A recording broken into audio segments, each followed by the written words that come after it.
Hey, good afternoon to you. Mark Sudduth, HurricaneTrack here, Friday now, October 25th, 2024. Right off the bat, I want to wish my son, my oldest son, and his wife, a wonderful life together. The wedding was yesterday afternoon, and it was spectacular. Everything about it, from the ceremony at the church to the reception, all the pictures that were taken. Speaking of pictures and video, hopefully my kids won't post anything that was taken of me trying to dance at the reception. There was no alcohol involved, believe me. I don't have time for that. I'm already, right? But yeah, hopefully that dance video never sees the light of day. But all kidding aside, just a super afternoon and evening with everybody yesterday, and really wishing the best for my son and his new wife. Wow, it's exhausting too. So let's talk about what's happening, or I think more appropriately, what's not happening in the Caribbean, shall we? And I'm going to show you some interesting stats in today's update along the way. Let's get started. Good to have you with me. First of all, happy birthday to Fox Weather. 3 years old today. They flipped the switch 3 years ago today, and there's Ian Oliver there. I've gotten to know him quite well over the years. I joined up with Fox Weather in the summer of 2022. And we have done just a tremendous amount together, and I look forward to many, many more years to come. So a big happy birthday to our friends up in New York City, where they are headquartered, up at Fox Weather. All right, check this out. Our buddy CJ, this is pretty shocking. And when you put it in this perspective and you look back, these are the major hurricane landfalls, Category 3 or higher, since and including 2017 through this year. We started off with Harvey. That broke the streak. It had been quite a while, from 05 to 2017. Then we had Michael, which of course was a 5, and that was in 2018. And then they just kept on coming. We got to take 2019 off because we had to get ready for 2020 and beyond, right? We had Laura, Zeta, 2021. We had Ida. We had Adalia, 23. We had Ian in 22. There's Irma. I don't want to leave that out. That was 2 different landfalls, the Keys, and then up here in Collier County in 2017. Ian, of course, 2022, Adalia, 23, and Milton this year, and then, of course, Helene this year.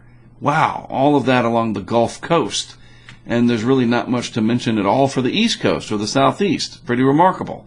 This is, of course, coastal areas. We all know what happened with Helene and the inland impacts up through here, and other hurricanes as well. Michael did a number on the inland areas, but just coastal impacts. That is really remarkable. This next graphic, though, just picking out Florida. Look at all of these in just the last 3 seasons total. 22, 23, and 24, all inclusive. There they are. Adalia, Helene. We had Debbie as a Category 1. These are all hurricanes. Milton, Ian, Nicole. Remember that? Mid-November 2022. I was down there for that. I mean, my goodness. Just all kinds of mayhem and hurricane activity, some kind of a strange pattern. Just thought I would show this. I appreciate CJ putting these graphics together for us.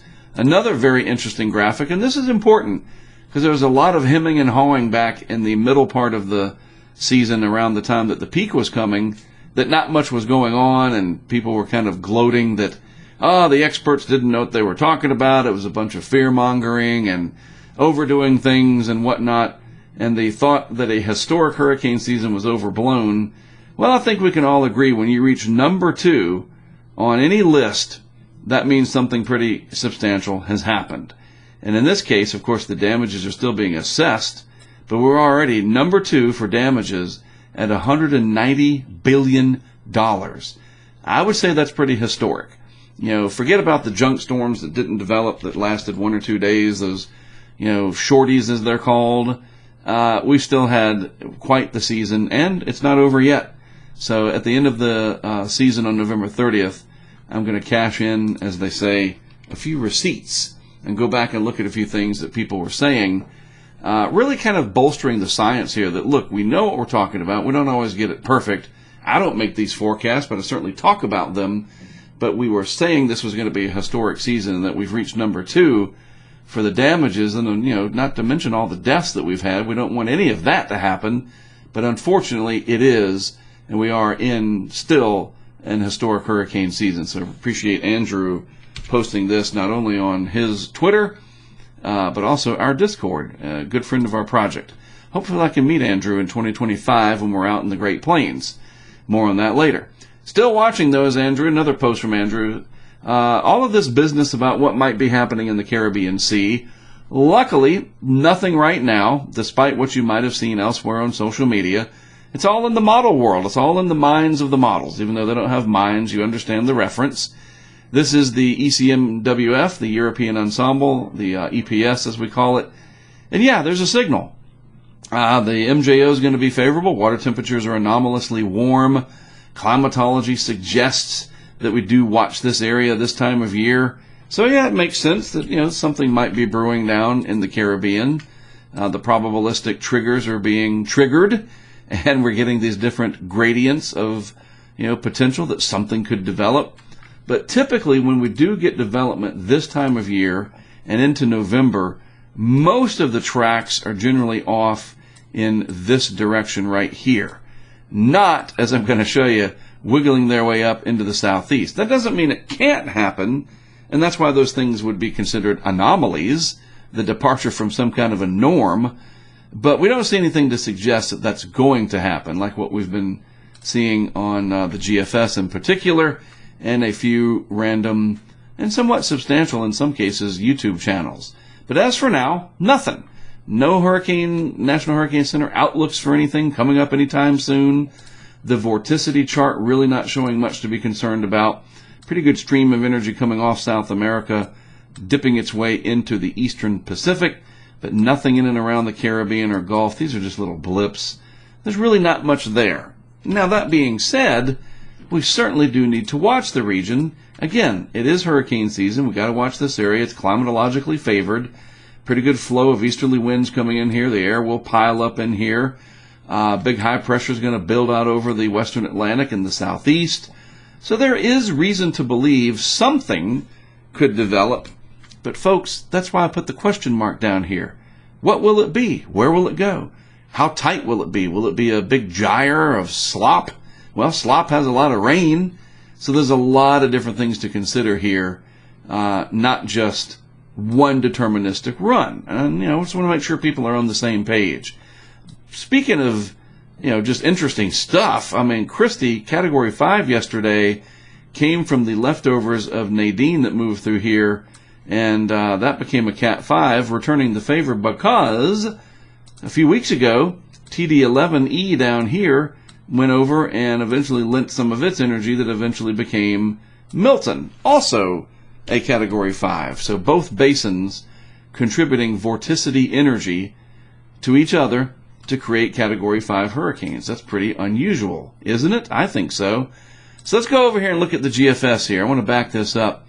And let's go back to the 0Z run from Wednesday into yesterday. All right, so this will be Wednesday night, the 0Z run of the 24th. And I think this is part of what got a lot of people, and this is just a descriptive word, excited. Excitement, can mean anything, bad or good. It's just is that an adjective? Maybe. It's just a word, okay? I'm going to use it. It got a lot of people excited. And again, that doesn't mean positive because it showed this, a tropical cyclone developing, getting into the Gulf, coming up into Florida, and oh boy, here we go. And then again, the 6Z run kind of did the same thing. We've seen this. And there's been a few YouTube videos made about it. Take it or leave it. I think people should know better. But, yeah, this does kind of get you starting to wonder because, that's November 3rd, and that's the 4th and 5th election day. Yes, I understand. That could be a big deal. But, come on, let's look at the timestamp. 246 hours out. That's 10 days away. Like the odds of that being right there at the tip of Cuba 24 hours before election begins. Come on, is it possible? Yeah, there's a non-zero chance that could happen. But more realistically is what we're seeing today. This is the same model, the GFS, the operational, and now look what we've got. Run it out to the 10-day time frame. Yeah, that is vastly different right there. I think we can all agree. Huge gyre, just a massive area of, I don't even know what you'd call that, rain and just slop. Now look, even this verbatim would bring a lot of rain for our friends down here in Jamaica, maybe the Cayman Islands, Cuba, Hispaniola, and that could be very, very problematic. We don't want to discount that. And but that's a far cry from, getting a hurricane to come up and going right over Washington, D.C. on Election Day. We can all agree to that. Politics aside, we can agree we don't need that. And I think the GFS, you run any model out long enough and you're going to see crazy things happen. Partly chaos theory and partly just the limitations of the equations in the modeling. Let me just put it to you this way. 6 hours before the landfall of Milton, we were not 100% sure that the right front quadrant, that core, the southeast core, was going to miss Tampa Bay. You get a jog of just 25 miles north, and you bring that right front quadrant into Tampa Bay. As eroded as the southern part of Milton was, you still had that tremendous amount of energy, that wind energy, and 6 hours away, you could not say with 100% certainty that the core would not get into Tampa Bay, and that $85 billion or whatever it is could have been at least tripled, and we probably would have had substantial death. Seriously, 6 hours. So worrying about something 8, 10, 12 days out, great to have people paying attention. I'm totally for that. I think the more people pay attention, the better. But worrying about something and making too big of a deal out of it can be problematic, especially for people in Florida and the Southeast that have been through so much already this hurricane season. So I just wanted to point it out. Nothing to really worry about right now. It's far enough out into time. And honestly, this is the 10-day depiction from today's Euro. Very similar to the GFS, a large area of energy. Now look, I'm not going to sit here and tell you at the same time that I'm telling you there's not much to worry about. I would be doing you a disservice if I didn't say it is possible that the models are just not handling all of this energy, and yes, something could develop down there that's much more substantial. That's why we're here. That's why we do this. That's why I do my YouTube lives for you, and that you follow the people that you know and that you trust. All right? But for now, no Election Day hurricane that I'm too worried about, so let's just let it go for now. All right? We'll worry about that if the Hollywood script dictates it, so to speak. I mean, that really would be Hollywood level, what crazy. Anyway, before we wrap up today's discussion, La Nina really starting to come on now. Look at all that blue, the anomalous cold relative to average in the equatorial Pacific against the background of this very warm water all across the Atlantic. Yes, that is all still there. And yes, the Caribbean is even warmer. So, sure, we have to watch stuff, and that's what I'm here to help you do. All right? We do it here. I do it on my social, on our Discord, on our Patreon. We're on top of it. Hey, before I let you go, I want to show you this. This was an interesting post that I saw from my friends over at IBHS. This year, 2024, I decided on a whim, well, not really, I mean, it was actually since last year, but, pretty suddenly, I was like, hey, look, we're going to start studying hail.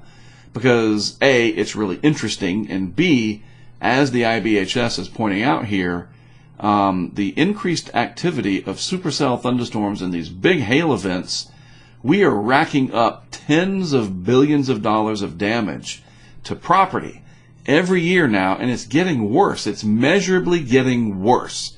And I've been out there to see it with my own 2 eyes and a lot of cameras and whatever, and we're going to be continuing that into 2025. So I just want to put a little teaser out there. The off season, not too far away. And we will continue to cover stuff like spring and summer, early summer hail events, the off-season winter weather stuff that's going to be coming up, and that La Nina I just showed you that's coming on, that'll have a big role in all of this as well. So as we start to wind down, we're about a month away, the 2024 hurricane season, we will start to look ahead towards winter weather, lake effect snow, maybe a big coastal storm, a blizzard of some kind, maybe even some high plains blizzards as well. I'd love to get out there, especially now that I've got Starlink and I'm not worried about terrestrial communications as much anymore. We can cover a lot. Anyway, that graphic or picture caught my eye from the IBHS folks. Yeah, hail, kind of a big deal. When you add that up with this graphic here that Andrew produced, hurricanes and hail and all the flooding we've got, yeah, weather's a big deal, and I'm proud that you allow me to cover it for you. I really am. I do appreciate it. I appreciate your time, your attention. I hope you always learn something during these updates, and maybe even be a little bit more aware along the way. All right? So real quick before I let you go, no update tomorrow, no update Sunday. Family stuff, fun stuff, soccer, whatever. But Sunday, I got to drive. I got to go back down to Orlando. I got to go pick up all the equipment that was left after Hurricane Milton and meet with some people, do some post-hurricane research and follow-up, and a couple hits on Fox Weather on Monday as well from Cedar Key, and just following, the trail of what we left out and what data we collected, and flying the drone, just all this aftermath work that is very important to rounding out the story of Hurricane Milton. I start that on Sunday, so no update Sunday because I'm driving. But Monday, 9 a.m. Eastern Time, live on YouTube, we'll do the morning discussion. And that question mark right there, that might be a little bit more of a, okay, we got something to watch. Or maybe it's even less. I don't know. Point is, tune in Monday morning, 9 a.m., and we'll take a look at everything, and we'll be 2 days closer to that 10-day thing happening. We might know more, might still have a question mark. We'll have to wait and see. All right? Have a good weekend from all of us at HurricaneTrack. Thank you for watching. I'm Mark Sudduth. I'll see you again Monday morning.